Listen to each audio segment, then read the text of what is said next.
côté des actualités, tu nous parles de Rovibec, mais c'est quoi exactement en fait Rovibec? Oui, Rovibec, c'est ça, grosse annonce, mais les gens ne savent pas tout un peu ce qu'ils font. C'est une entreprise qui est spécialisée dans la conception et fabrication de systèmes de haute technologie automatisés pour l'alimentation des troupeaux. Pas évident à dire, c'est très long, mais maintenant on comprend un peu plus qu'est-ce qu'ils font. Alors, on a su au cours des derniers jours que Rovibec, qui était installé à Sainte-Monique depuis le début de sa création, et même dernièrement, il avait loué une autre usine à Wickham parce qu'il prenait de l'expansion, ça grossissait, viennent de se porter acquéreur de l'usine Nicolette Plastique. On sait que Nicolette Plastique avait fermé depuis quelques temps. C'est une belle usine qui est quand même assez récente. Là, on parle d'une grosse usine de 58 000 pieds carrés. Alors, c'est quoi de très intéressant. Alors, on parle d'un projet de 3,9 millions de dollars. Rovibec va venir s'installer ici à Nicolette. 60 emplois et ils ont même aussi acheté des terrains autant sur le côté qu'à l'arrière, près de 27 000 pieds carrés supplémentaires parce qu'ils prévoient au cours des futures années peut-être une autre expansion. C'est un beau gros projet que ça va s'installer à Nicolette. Là. Maintenant, tu nous parles en fait de l'Hôtel Montfort qui devrait accueillir un centre de congrès. Oui, Hôtel Montfort, qui existe depuis à peine 2 ans ici, dans le fond, qui était l'ancienne résidence des frères Montfortiens, qui a été transformée en hôtel depuis 2 ans, viennent d'annoncer, c'est ça effectivement, un centre des congrès de près de 800 places. Alors, 6 salles qui vont être construites derrière l'hôtel. Ça va quand même intéressant. Puis c'était une demande qu'il y avait dans la région. Là. On sait que depuis plusieurs années, là, on en parlait un petit peu à Bécancour, qui espérait avoir un centre des congrès. Finalement, c'est ici, dans Nicolet-Yamaska, qu'on va l'avoir. Belle grosse nouvelle. Là. Puis c'était rendu nécessaire là, pour eux. C'est un hôtel qui est très achalandé pour les mariages. Et déjà, début de l'année 2014, on est booké déjà jusqu'en 2015 là, pour les mariages.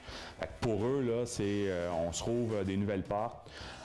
Centre des congrès, bien, effectivement, on peut amener des gens d'affaires aussi. Très grosse salle. Fait qu'on a hâte de voir là, ce qui va se passer avec ça. Là. Tu nous parles d'un laboratoire multimédia à Saint-Léonard d'Aston. Oui, ça fait bizarre à dire, hein? Un laboratoire multimédia à Saint-Léonard. C'est que la Maison des jeunes Lauvent a gagné un concours québécois. Cette année, il y avait vraiment un concours en partenariat avec les Maisons des jeunes du Québec et l'entreprise Future Shop, que tout le monde connaît. Il y avait une bourse de 5 000 $. Alors, la Maison des jeunes Lauvent a participé à ce concours-là. Ils ont présenté des projets et c'était vraiment là, sur tout ce qui est multimédia. Et c'est eux qui ont remporté. Fait que, très grosse nouvelle pour eux. Tout le monde était super content là, parce qu'avec 5 000 $, on peut faire quand même beaucoup de choses. Là. Des grands projets pour Nicolette en 2014?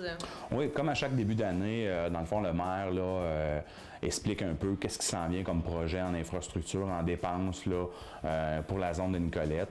Alors, dernièrement, c'est ça, on a fait l'annonce pour les grands chantiers. On parle de 8,7 millions de dollars qui devraient être investis en infrastructure. Il y a quand même des grosses dépenses, là, des gros montants, mais sur des projets qu'on avait besoin. Là. On parle dès le départ, la continuité de la réfection du boulevard Lou-Fréchette. Alors, on a un autre 3 millions à investir là-dessus. Une nouvelle bibliothèque, la construction d'une bibliothèque ultramoderne sur les anciens terrains des Sœurs de Précieux Sang. Alors, 2 millions là-dessus. Dans le 2 millions aussi, il va y avoir des dons et pas des commandites. Des subventions. Des subventions, c'est ça. J'avais un petit blanc, désolé. On parle aussi de la rénovation de la passerelle de l'Anse du Port, la grosse passerelle. La plus longue. La plus longue, effectivement. On parle de 1,1 million. 525 000 $ pour la construction d'un nouvel entrepôt pour les travaux publics. Donc, on a plusieurs choses comme ça. Là. Même 500 000 à l'hôtel de ville, parce qu'on sait que l'hôtel de ville a commencé à s'enfoncer. Alors, on veut essayer de stabiliser la structure là, avec cet investissement-là. Il y a la piste cyclable aussi. Piste cyclable sur le boulevard Lou-Fréchette. C'était quelque chose qui était demandé quand même depuis plusieurs années. Il y avait une zone qui était un petit peu dangereuse là, pour les gens. Là. Alors, on parle d'un investissement de 310 000 $ là, sur le boulevard Lou-Fréchette, là, à la hauteur un peu Tim Hortons, Subway et tout, là, rendre ça beaucoup plus sécuritaire. Là. Et il y a plein d'autres petits projets là, qui vont totaliser environ 8,7 millions. Bien, merci beaucoup. Ça me fait plaisir.